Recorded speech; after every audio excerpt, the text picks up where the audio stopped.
हुथीज ने आज इजराइल और अमेरिका के जहाजों पर बहुत बड़ा हमला करके एक लंबा चौड़ा बयान शेयर किया है, जो मैं आपको सुनाऊं उससे पहले आप ये जान लीजिए कि इन दोनों देशों से हुथीज मजे कैसे ले रहे हैं। मजाक कर रहे हैं, बल्कि नीचा दिखाने की पूरी कोशिश कर रहे हैं हुथीज के लड़ाके। लेकिन मैं आपको बता दूं कि 3 जहाजों पर हमला किया है। सारी रिपोर्ट बाद में दूंगा, सबसे पहले जान लें गैलेक्सी लीडर उस जहाज का नाम है जिस पर यमन के हुथीज ने कुछ महीने पहले कब्जा किया था। आपको याद होगा, वो हेलीकॉप्टर से गए थे, उनके लड़ाके जहाज पर चढ़े थे, सब याद है ना। इजराइल जा रहे इस जहाज पर कई देशों के क्रू मेंबर सवार थे जो अब भी हुथीज के कब्जे में हैं। इन्हें छुड़ाने की कोशिशें हो रही, लेकिन हो नहीं पा रहा। इन क्रू मेंबर्स की रिहाई को लेकर हुथीज ने एक बार फिर से एक प्रपोजल दिया है जो साफ तौर पर इजराइल और अमेरिका से तफरी लेने जैसा है, मौज लेने जैसा है। हुथीज जमकर मौज ले रहे हैं और ये कह रहे हैं कि अगर इन लोगों की आजादी चाहिए तो उन लोगों के तलवे चाटो जिन्हें तुमने 75 सालों से गुलाम बनाकर रखा है, यानी कि फलस्तीनी। हूथी या अंसारुल्लाह मूवमेंट के स्पोक्स पर्सन नस्र अल दीन आमेर ने अमेरिका के चैनल CNN को यह बताया कि गैलेक्सी लीडर जहाज और उसके क्रू मेंबर का फ्यूचर हमारे नहीं, हमास और अल कस्साम ब्रिगेड के हमारे भाइयों के हाथों में है। नस्र अल दीन आमेर ने कहा कि उन्हें रिहा किया जाए या ना रिहा किया जाए, इसका फैसला हम नहीं बल्कि हमास करेगा। इस बारे में हमास के साथ लगातार सीधी बातचीत चल रही है, लोग तमाम फरीक कर रहे हैं बातचीत।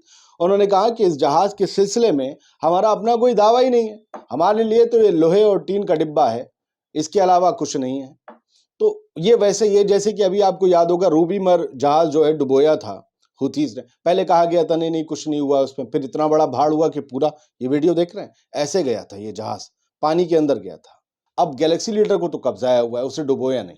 हूथी प्रवक्ता ने कहा कि गैलेक्सी लीडर के क्रू की रिहाई के लिए आपको हमास के साथ बातचीत करनी होगी और हमास से लिखित बयान मिलने तक हम उन्हें रिहा नहीं करेंगे। हमास से ले आओ, रुक्का लिखवा के उस पर सील और मोहर लगा लाओ। उन्होंने कह दिया तो बाबूजी हम दे देंगे तुम्हारा जहाज तुम्हें और तुम्हारे क्रू मेंबर। साथियों, हूथीज लगातार लाल सागर में दुश्मन की पेंदी लाल कर रहे हैं और अब उन्होंने एक बार फिर एक जहाज को निशाना बनाकर एक लंबा बयान जारी किया। एक जहाज नहीं बल्कि 3 जहाजों को निशाना बनाया है। जरा गौर से सुनिएगा।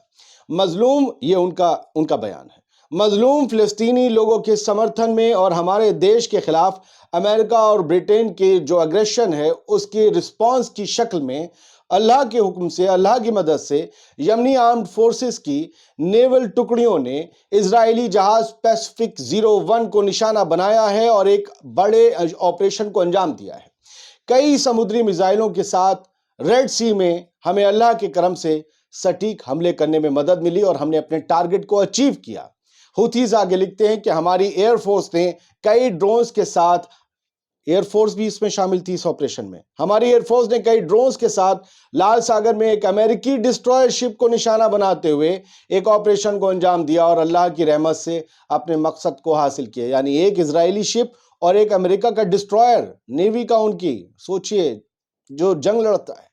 इस बयान में यह आगे कहा गया कि गाजा पट्टी में हमले और घेराबंदी के तहत मजलूम फिलिस्तीनी लोगों का समर्थन करने के लिए और हमारे यमनी लोगों की जो ख्वाहिशात थी, उनके आह्वान जो थे, उसके जवाब में हमारे नेता अब्दुल मलिक बद्रुद्दीन अल हौथी के हुक्म का पालन करते हुए हमने इन हमलों को अंजाम दिया है और इन लोगों को लाल कर दिया है, लाल सागर। हौथीज की तरफ से जारी इस बयान में आगे कहा गया कि अल्लाह की मदद से यमनी आर्म्ड फोर्सेस ने इजरायली जहाज़ों या इजराइल से जुड़े जहाज़ों या कब्जे वाले फ़लस्तीन के बंदरगाहों की तरफ जाने वाले किसी भी जहाज़ के खिलाफ अपने मिलिट्री ऑपरेशंस का दायरा बढ़ाना शुरू कर दिया है, जिसमें केप ऑफ गुड होप और हिंद महासागर को भी शामिल किया गया है। यानी हम साउथ अफ्रीका की तरफ से जाने वाले या इंडियन ओशन की तरफ से जाने वाले इजराइल से ताल्लुक़ रखने वाले किसी भी जहाज़ को मारेंगे।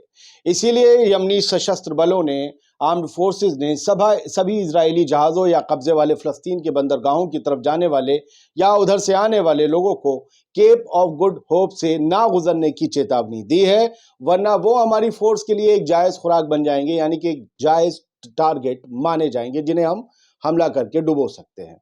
गजा में फ़लस्तीनी लोगों के सपोर्ट में यमनी आर्म्ड फोर्सेस ने अल्लाह की मदद से कई समुद्री मिसाइलों के साथ हिंद महासागर में 3 इजरायली और 1 अमेरिकी जहाज के खिलाफ 3 ऑपरेशन किए।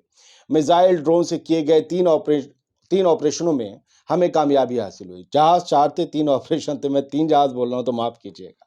یمنیان فورسز نے کہا کہ ہم اس بات کی پشٹی کرتے ہیں کہ وہ لال اور عرب ساگروں کے ساتھ ساتھ ہند مہاساگر کے قبضے والے فلسطین کے بندرگاہوں کی طرف جانے والے اسرائیلی نیویگیشن کو تب تک روکنا بند نہیں کریں گے جب تک کہ غزہ پر ظلم بند نہ ہو جائے اور غزہ پٹی میں ہمارے مجاہدین بھائیوں کی گھیرا بندی ختم نہ ہو جائے۔ اللہ ہمارے لیے کافی ہے اور وہ سب سے بڑا کسٹوڈین ہے، حسبنا اللہ ہے و نعم الوکیل۔ اسی کے ساتھ انہوں نے اپنا بیان ختم کر دیا۔ تو ساتھیوں، امید کرتے ہیں کہ اس چھوٹے سے ایپیسوڈ میں آپ کو ہماری باتیں پسند آئی ہوں گی۔ جاتے جاتے وہ جہاز روبی مر کی ایک تصویر ایک بار پھر سے دیکھ لیجئے۔ یہ جہاز ہلکے ہلکے گیا تھا، یہاں سمندر بہت گہرا نہیں ہے، چھچلا ہے، تو اس وجہ سے بڑے ہلکے ہلکے سے یہ گیا۔ یہ ایک بڑا نقصان تھا، اس میں فرٹیلائزرز تھے، نہ جانے کتنی جو سی میں رہنے والا زندگی ہے، جیون ہے اور جو جانور ہیں ان سب کو بڑا نقصان ہوا ہے۔ ہم یہ مانتے ہیں کہ جنگ جلد بند ہونی چاہیے، نہ ہوتھیز، نہ حماس، نہ اسرائیل، نہ امریکہ، کسی کو حملے نہیں کرنے چاہیے، بلکہ یہ کھوجنا چاہیے راستہ کہ فلسطینی اور اسرائیلی آرام سے سکون کے ساتھ اپنی زندگی کیسے جئیں۔ یو این نے جو نقشہ بنایا تھا اسے کیسے فالو کیا جائے اور کیسے دونوں طرف کی عوام اپنے بچوں کے ساتھ خود کو بوڑھا ہوتے اور انہیں جوان ہوتے دیکھے، نہ کہ وقت سے پہلے مرتے ہوئے۔